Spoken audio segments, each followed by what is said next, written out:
The image on the left is shot with standard video. The image on the right is shot with an infrared camera. Recently, I had my entire home scanned with an infrared camera. What I learned is going to be a game changer. Stay tuned and I'll show you what I mean.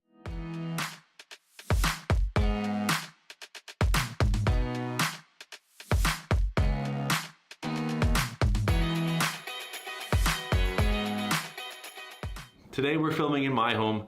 My home is about 5 years old. I've been here for about 3 of those 5 years.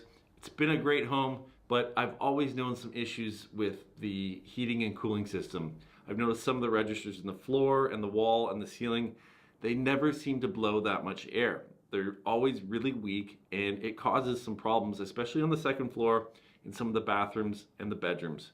So the problem becomes really clear when you start looking through the infrared camera. On the left is a regular photo, on the right is a photo using infrared.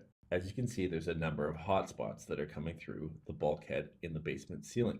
Those hotspots all represent places where there is either a leak or some sort of hole in the ductwork.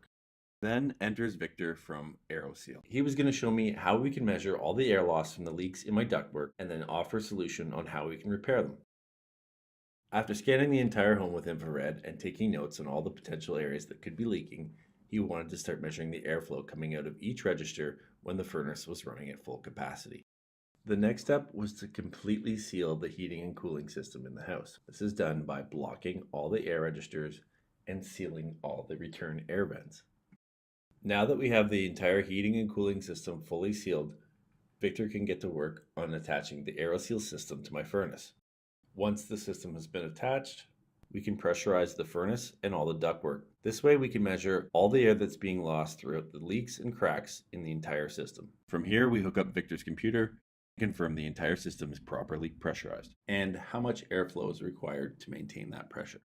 Now Victor's computer is able to calculate exactly how much air is being lost through the cracks and holes in my system every minute. In this case, it equals 471 cubic feet per minute. That means if we combine all the leaks and holes in a system the size of mine and added them together, it would create a hole that's approximately 89 square inches. We know the ductwork is leaking a lot of air. There's no way the furnace can be working efficiently under these circumstances. So now we need a fix.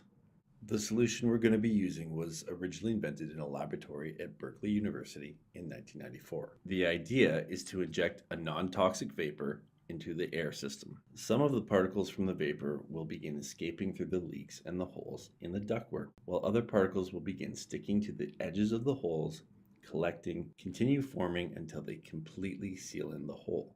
While this is going on, Victor continues to track our progress. The vertical axis of this chart shows us the amount of air being lost, while the horizontal axis shows us how much time has elapsed. When we initially pressurized the system, we were losing 471 cubic feet per minute. Now, 25 minutes later, after blowing the vapor through the system, we're down to 9.6 cubic feet per minute. And when we go back and rescan the ductwork with the infrared camera, we can see the hotspots are completely gone. Victor went back and measured the amount of air coming out of the floor registers after the seal was done. Most of the registers had begun doubling their output. Climate control is not necessarily a problem for old homes or necessarily for new homes either. Air ducts just are never properly sealed. They're tin ducts that are put together. There's always loose pieces. There's always a loose fit. There's never a solid seal like you would see on a piece of plumbing. If a piece of plumbing was leaking, you would know it. You would see water. It would damage the home.